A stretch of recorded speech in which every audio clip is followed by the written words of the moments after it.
Hello, everyone, and welcome to the Spurs Up Show, the best Gamecocks podcast on the internet. Today is Tuesday, September the 29th, 2020. On today's show, Alex McGrath joins me as he does each and every single Tuesday to break down South Carolina's 31-27 loss to the Tennessee Volunteers. We'll talk offense, defense, special teams, Muschamp, Collin Hill, the outlook for this team after one game. Also, we'll give a brief look ahead of this weekend as South Carolina looks to bounce back against the Florida Gators, the Gamecocks, taking the road trip to Gainesville this weekend. We'll break that game down in its entirety. Before we get to everything, this is a podcast brought to you by our friends over at MyBookie. Guys, at MyBookie, we are in the middle of football season, college football, NFL, playoffs are underway for all the major sports, and at MyBookie, that can only mean one thing. It is winning season. Winning season means doubling your first deposit. Winning season means free bets, super contests, Survivor, and more. At MyBookie, winning season is all about your chance to win big. Bet NBA playoffs, NHL playoffs, Major League Baseball, UFC, college football, NFL. Again, like I said, MLB playoffs are starting up. NBA playoffs are starting up.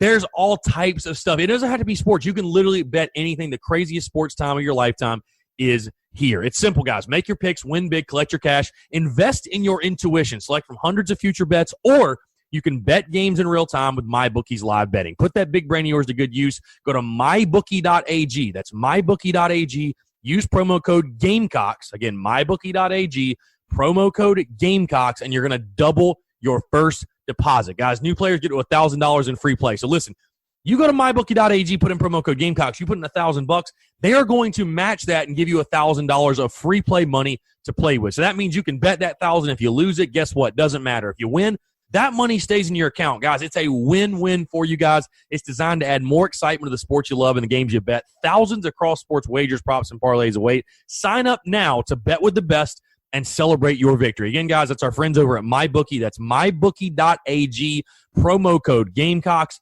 mybookie.ag, promo code Gamecocks. Your winning season begins today only at MyBookie. Let's get it.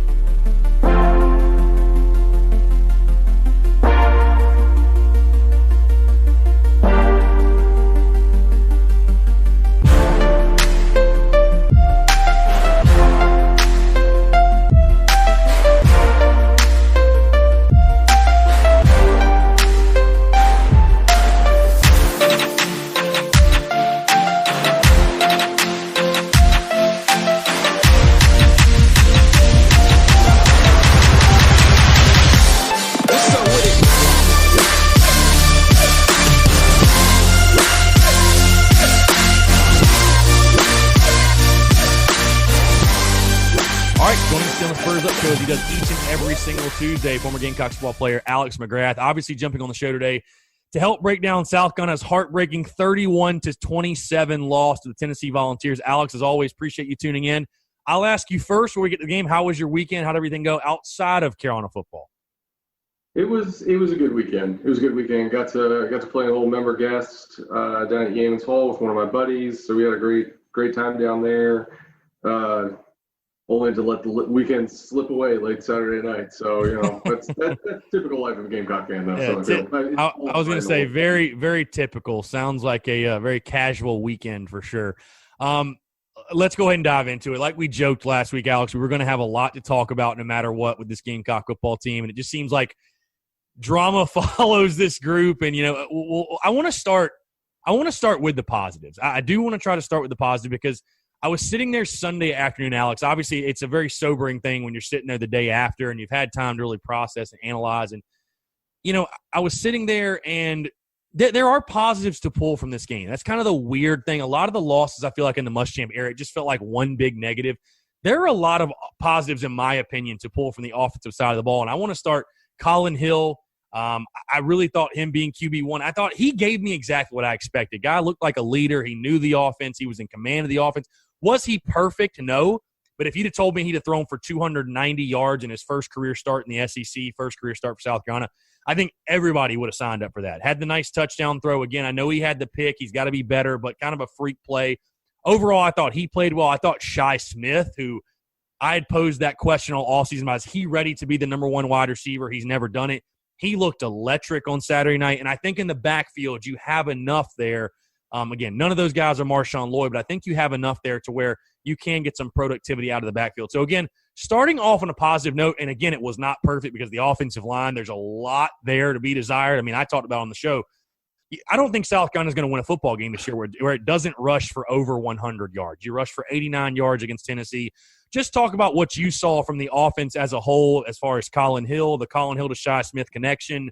And if you want to dive into things you want to see more of as well, but what did you see that you like, dislike about the offense as a whole on Saturday night?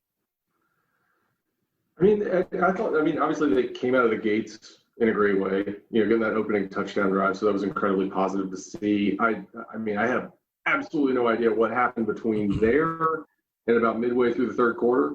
But, that opening touchdown drive was a good thing to see and something we didn't see a ton of last year. Secondary to that, Shi Smith played out of his mind and looked fantastic.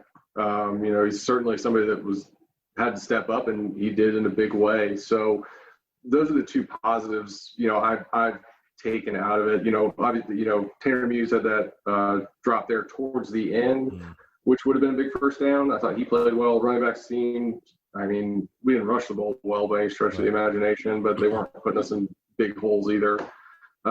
Offensive line there in the middle of the game definitely left something to be desired. But, the two takeaways were we had an outstanding opening drive, and, Shi Smith played out of his mind, which was awesome to see. Yeah, and I want to say on the flip side of that coin, Alex, because, again, obviously there's positives from this game. There's obviously a ton of negatives anytime you lose a game like this. What was shocking to me was just how bad the offensive line played. And I know they played a lot better in the second half, but, again, you finish with 89 yards rushing. You give up 4 sacks on Collin Hill. He was under duress, a fair amount of the night for sure. I would say the pick six was contributed. Him being under duress obviously contributed to that. So I was shocked. No, I wouldn't put that pick six on him. Right. I'm just saying I was shocked with how bad the offensive line played when we heard all offseason. I truly believe this was going to be a strength of the South Carolina football team. And it might end up being. Again, I thought they played better in the second half.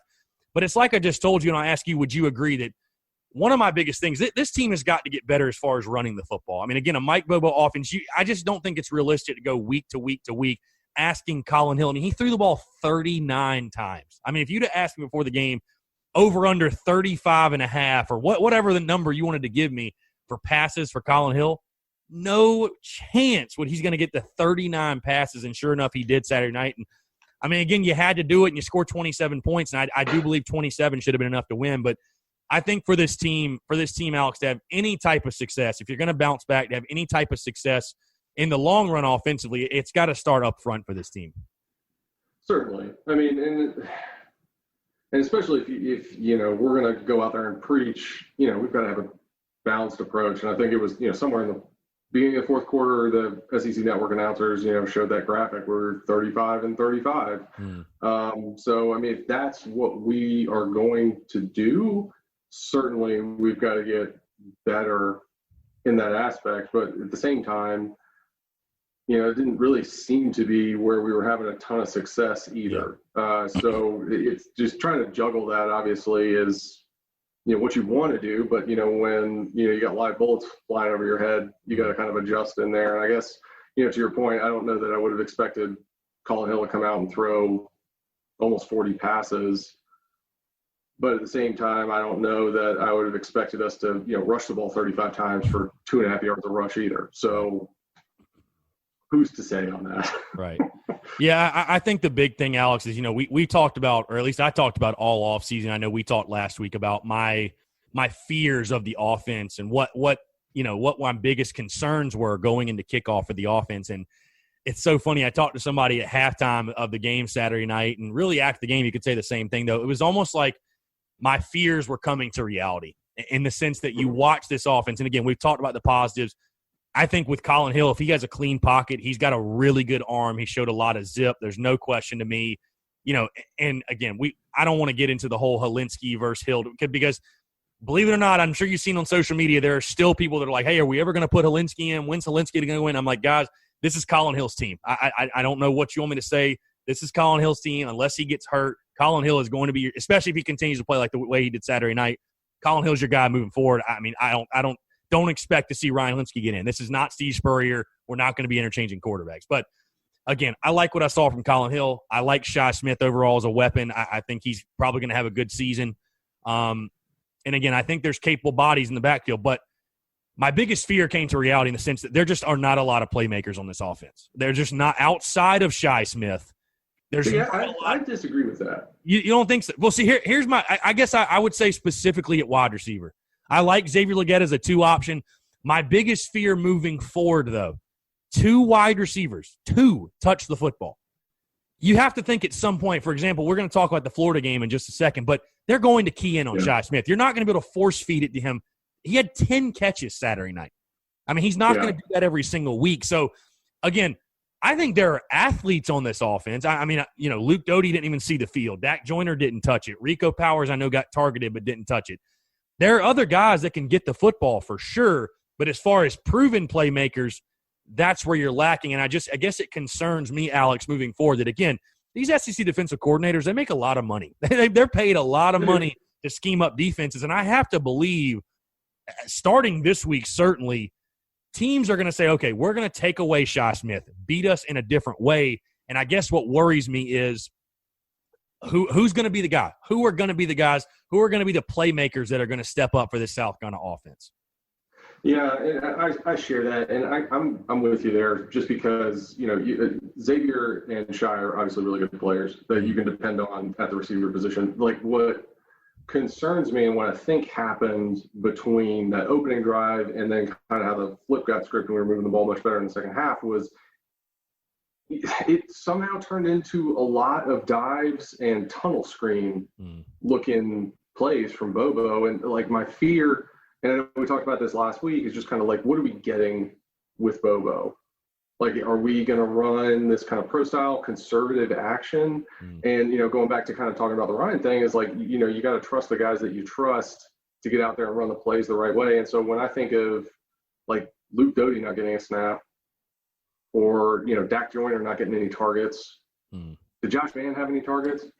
He did not. There was one play I remember specifically where Collin Hill was rolling out and he had Josh Vann wide open over the middle, but just didn't pull the trigger. But no, Vann was not targeted. He was not targeted the whole night. And so, like, those are, like, 5 quality options that you could target somewhere. And, again, look, we just went through an entire preseason of, like, COVID restrictions. So, obviously, you're limited.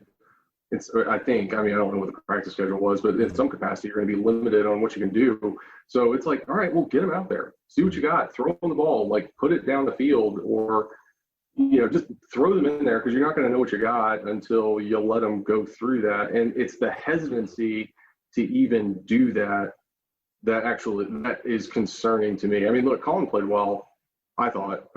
He's got great zip on the ball.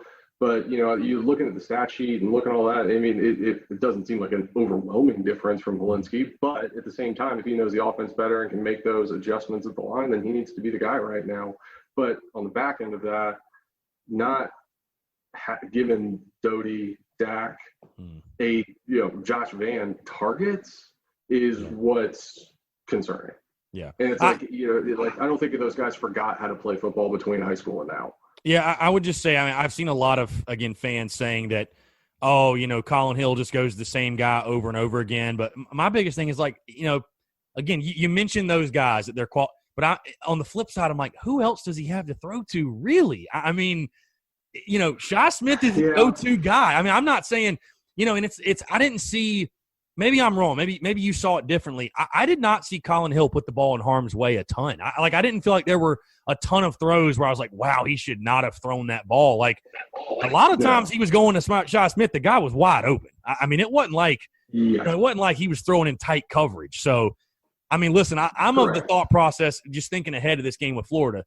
If they're going to give it to you, take it. Shi Smith's an athlete, and he showed Saturday night he can take a 5-yard slant and turn it into a 30-yard touchdown. I mean, he's that type of athlete. But, again, I just wonder, what are you going to do when a defense locks in and says, we're going to double him, you got to beat us with somebody else? I'm just curious as to who he will go to. I think it all really comes back to, though, Alex, offensively, is South Carolina has to shore it up on the offensive line. That was the most maddening part to me. Is, I'll be honest, at times it felt like Tennessee was just the more physical team. It looked like they just wanted it more. They were obviously bullying South Carolina around at the point of attack. And again, you're asking Collin Hill to do so much with limited resources when you cannot run the football effectively. Yeah, I mean, yes, you are. But I don't know. I kind of just fall into the camp of, like, we've got these guys standing there on the sideline. Right. So we can put them in. That's fine. We got to be creative in getting the ball to them instead of relying, purely on throwing those quick slants or posts to Shi Smith. So to me, it's more of a scheme thing, especially going up against somebody like Florida who gave up, 634 yards to Ole Miss this weekend. Mm-hmm. Yep. Like, Ton. that opportunity is going to be there. So, like, obviously, if Lane Kiffin can go in there and scheme it up to, basically steamroll Florida on the offensive side, like, we've got to be able to come back behind that and say, okay, how did they do this? How do we get the ball in our fastest guy's hands? How do we get the ball to Dak in that tunnel screen instead of maybe throwing that to Shi? I'm not saying we need to take possessions away from him, but at the same time, like, we've got to figure out how to spread that ball around, because you're 100% right. This is what almost every DC in the SEC gets paid $1 million a year to do, is figure out, okay, this is their go-to guy. Let's double him, isolate him over here, bump him off the line, do anything to get him out of his rhythm so they can't just continually do that. But how many sacks did we give up Saturday? Four sacks. Yeah. That's not awful. It's not great, but yeah, it's not awful, not great. I mean, it's kind of right in the middle. Yeah, and averaging 2.7 yards a carry is infinitely more troubling than that. So obviously that's something we need to address, and it could be a scheme thing. I would like to think it's not an offensive line problem, but who's to say? Yeah, I agree with you in the sense of like a Dak Joyner, or like a Josh Vann, or like I said, Rico Powers, or whoever it may be. You just got to get guys more touches, because you at least got to keep the defense honest. I mean, we all know, everybody knows you're going to go to Shi Smith, but you just got to keep the defense honest that, like, hey, there are other guys here that will burn you. Because my biggest thing, Alex, and again, you mentioned the 2.7 yards per carry rushing. I think you asked what happened from the first drive to the middle of the third quarter. Well, I thought the biggest problem was you got into a lot of third and longs. And I talked about this before the game. You're just not good enough to play from behind the sticks. When you're getting into first and 15s because of a penalty, or you're getting in more like second and 12s, or, second and 14s, or whatever. This team, to me, is just not good enough to operate from 3rd and 7 or longer. It's just not. There's not enough weapons.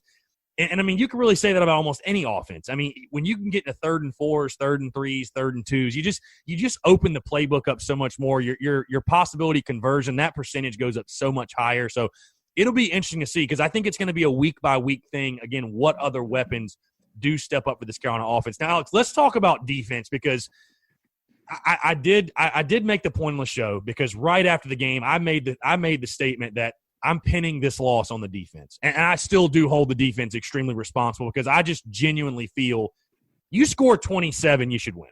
Bottom line, you score 27 against a Tennessee team they're not glamorous offensively. I mean, you want to hype them up all you want. That's fine. They're not a juggernaut. They're an okay team. They're kind of like South Carolina, in my opinion. Year 5 of Will Muschamp. And I'm not saying it's all negatives. I thought J.C. Horn locked down his side of the field. I like what I've seen from guys like J.J. Nigbari, Aaron Sterling. There are nice pieces on this defense. But year 5 of Will Muschamp, Alex, and everybody knows how we feel about Will Muschamp, but year 5 of his tenure, and the defense is still average. That's troubling to me. And again, it's only one game. Maybe this season goes out and, you go out against Florida and throw up some dominating performance. You never know. You never know. College football, you never know. But Israel Muschamp goes out in the second half. The secondary really as a whole, the entire game, looks extremely average outside of J.C. Horn. You're making foolish mistakes, and that was another big problem I thought on Saturday night, was the discipline of the football team. But you're making these small mistakes. And then the big thing, like I told you, Alex, I don't think South Carolina can win a football game where it does not win the turnover margin. And what do you know? Tennessee gets 2 turnovers off you. You get 0. You're not able to force any turnovers. You're not able to force Jarrett Garantano to make those bad decisions like we talked about and get those big plays, those changing type of plays. And, a lot of fans have come to me and said, well, Chris, the offense scored 27, the defense only gave up 24. I understand 7 of it was on a pick 6, but that happened so early in the game. I mean, really what the microcosm of this game, and like the frustrating part for me, the opening series of the second half, Tennessee takes the ball and shoves it down your throat. And just takes momentum. I mean, the fact South Carolina came back in that game, I'd say kudos to Carolina for fighting, because they could have packed it up right there, in my opinion, to be totally honest with you. But this defense, you take a look at this defense. I'll just ask you, I guess, because obviously to me, I said coming in this season, if the defense does not take a jump from average to above average to maybe even elite, that to me is going to be a bigger indictment on Will Muschamp than anything offensively, because you knew what you were signing up for on the offensive side of the ball. But for the defense to not be a strength in year 5, and again, got a long season ahead, but from what we saw on Saturday night, the defense is yet again a problem. How troubling, how concerning is that for you? Yeah, it's concerning for sure that you haven't. Again, to your point, in year 5, how do you not have any depth behind Muschamp and Horn? Because Tennessee, and again, I don't, I'm not calling these guys out like they're wild, but to call a spade, Tennessee was picking on Jamie Robinson all night. I'm picking on him all night long. Yeah. In some respects, yeah, but at the same time, they went 1 for 12. Oh, third down. South Carolina third down efficiency was fantastic. Phenomenal. Truthfully, the troubling part of that to me is more I'll say this: Garantano can on the field, he just doesn't, and so he sailed balls. He was high all night. He was high all night, yeah. And so, even with that, to kind of leave ourselves in the positions we left ourselves in is what's troubling to me. Tennessee didn't do anything spectacular that entire night and managed to get 24. So that's what's troubling to me. They didn't do anything special. They hit that. That one touchdown pass he threw, that was a good ball. There's nothing you can do about that. That was just a good throw. It's a good play. But other than that, they weren't doing anything special. They don't have a special player out there that's going to make a ton of guys miss or anything of that nature. And it's just that's what's troubling to me, especially in year 5. Yeah, I just again, I it's so funny, Alex. We both see social media, and people. I said this Sunday afternoon is that. If you try to blame players, you're an insensitive asshole. If you try to blame the coaches, you're negative. So to me, I'm like, well, who do you want to blame? Who does it fall on? Because I look at the defensive side of the ball, and I genuinely believe there's talent there. You go down the list of just the guys that are starting, and it's 4-star, 4-star, 4-star, 5-star, high 3-star, 4-star, 5-star. There's talent all over the field. It's just how can this defense not be any better than it was? Because, again, I totally understand. They gave up 24. You scored 27. But in a game like that, in the second half, if you truly do have an elite defense, your defense finds a way to make a stand and win you a football game. That's just my opinion. Maybe I'm being too hard on them. Maybe I expected too much coming in this season. But I just, I think back to – and, again, it's unfair to compare this team to any of those Spurrier teams that won all those games. But when South Carolina was winning big football games and winning big time, you had an elite defense. That's what people forget. You think about Spurrier and the fun and gun and the throwing it all over the field, but the defense was what won you football games. And I really just thought, I guess, coming into this game that, people were giving me their score prediction saying, 31 to 30 to this. Or I'm like, I just believe in this defense so much more than that to think they'll give up 31 or even 24. And here we are. I guess it just really surprised me. I really thought we could lean on this defense and this was one of those games, Alex, that I talked in the preseason when I said, you're going to need your defense to go win you a football game. You just are. There's going to be games this year where your defense has to step up and win you a football game. And I just think that in year 5, again, it goes game by game basis, but against this Tennessee team, 27, in my opinion, it should have been enough. It just should have been enough. You should have been able to get a big time stop in the second half, a turnover, whatever. And it just never happened. It just never happened. So, yeah, no, I 100% agree with you especially from a talent perspective. At least according to the recruiting services, we got plenty of talent to put this thing together. And so when you're asking where it falls on Muschamp. He's in charge. He signed off on this. This is his defense. Again, in year 5, that's where the buck's got to stop.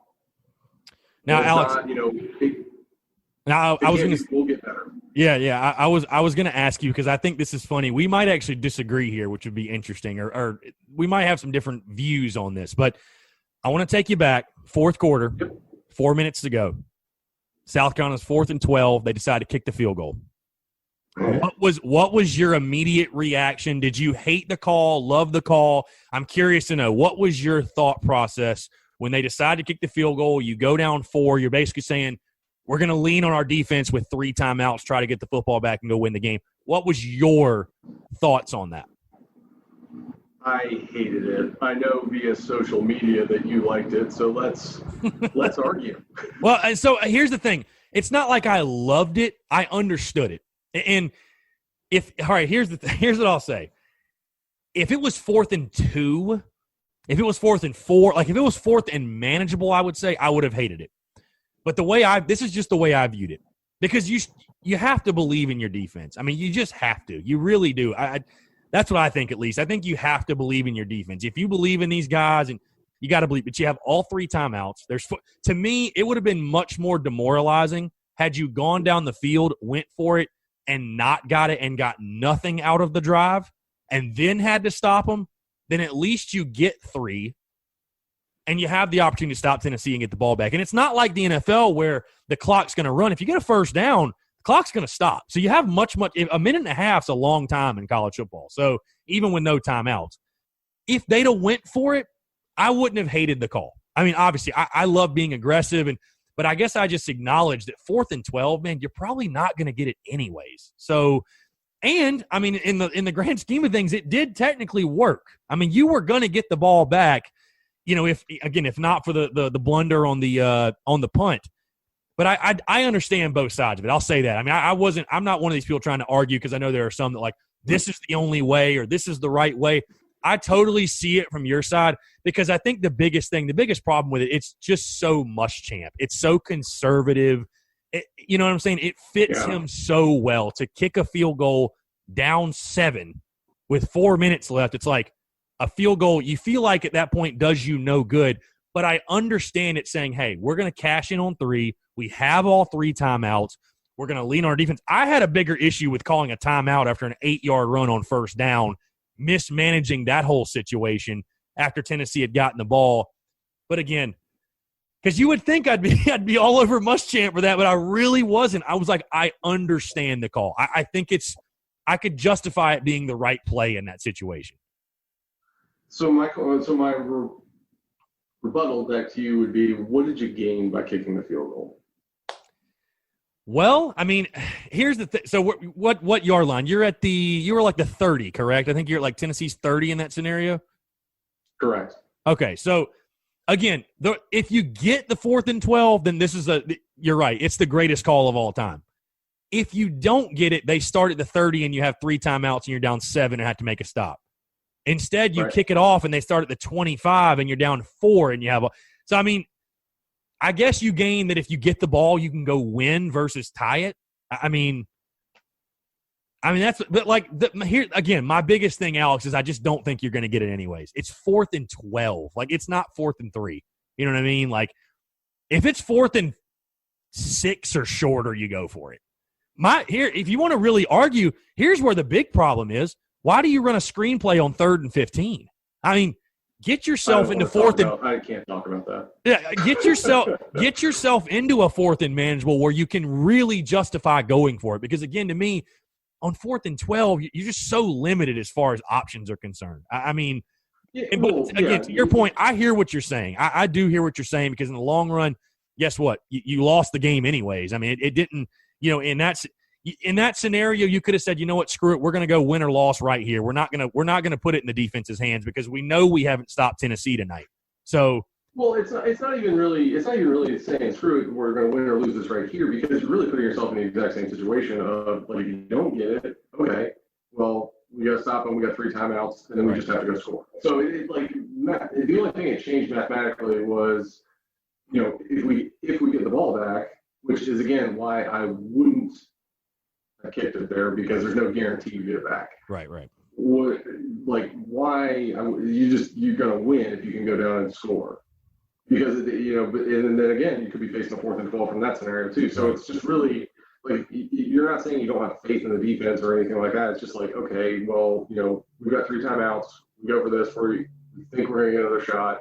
Other than all right, let's kick the field goal here. It just statistically speaking, it doesn't make any sense. Yeah, I mean, and again, I think it's just even more maximized because it's Muschamp making the call, and it's just so on brand. It's so on brand for him to be conservative. And I mean, what was it last year? Again, and this is a completely different scenario, but what was it last year against Texas A&M? You're down like 31-0 and you kick a field goal. I mean, just it's so on brand for Muschamp to be conservative, and it's a defensive-minded head coach perspective. I mean, that's what a DC would do. An OC would go for it. A DC kicks the field goal, leans on his defense. So I think, honestly, the decision, I'm much harder on the decision if Tennessee just ran the clock out and South Carolina wasn't going to get an opportunity, because I was like, well, I mean, it kind of worked.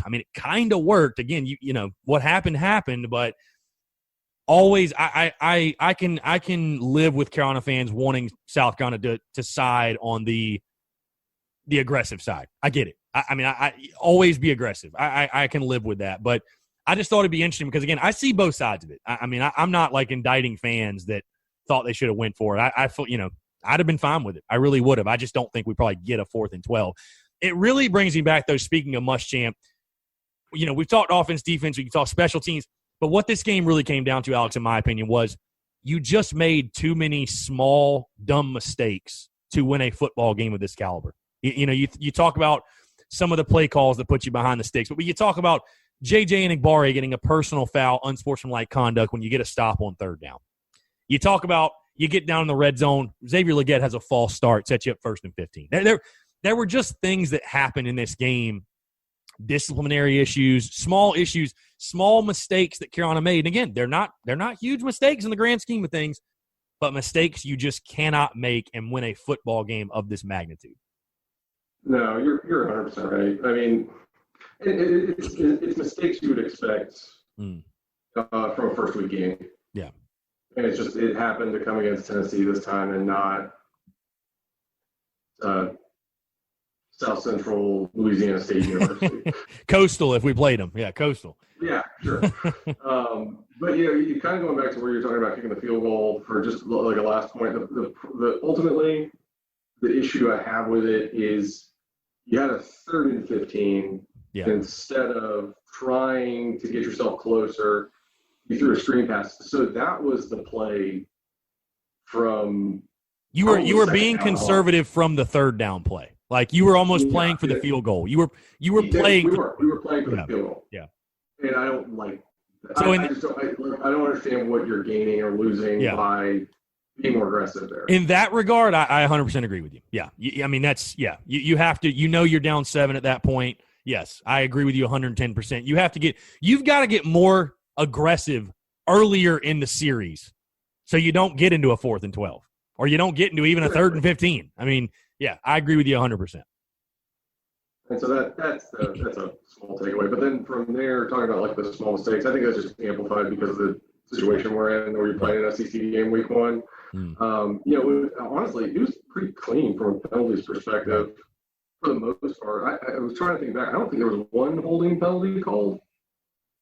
I don't think so, honestly. Which there should have been a few. I mean, I remember specifically Ernest Jones getting bear hugged trying to get to Jarrett Garantano, and there was nothing there. So, definitely. But there were several. Like I don't think there was any PIs or holdings for the entire game. So they were letting them play, which you know is good and bad. But at the same time, you know, the small mistakes that you're talking about it seems typical of the first week game, and it just happened to be Tennessee this year instead of Coastal.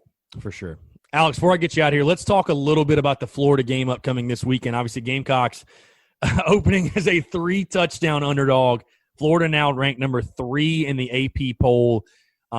Again, they struggled defensively week 1 against LSU, but we saw what they did offensively. Kyle Trask those 6 touchdowns. Kyle Pitts with a huge day for that Florida offense. I think he's the best tight end in the country. I think one of the big things to watch for South Carolina fans this week, Israel Mukuamu's health.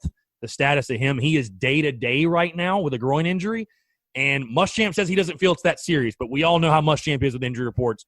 Who the hell knows? He might be out 3 weeks. So I want to ask you, even if Mukuamu goes, though, I just want to ask you, you know, really quickly, your overall outlook on the game this weekend. I mean, listen, I don't think anyone with any sanity is going to be picking South Carolina to beat Florida, but what are things – I'll ask you this, and I posed this question on social media. and I know you would agree with this, that the biggest improvement, you'll hear coaches say the biggest improvement for a football team comes from week 1 to week 2. That is like where you see the biggest jump for a football team.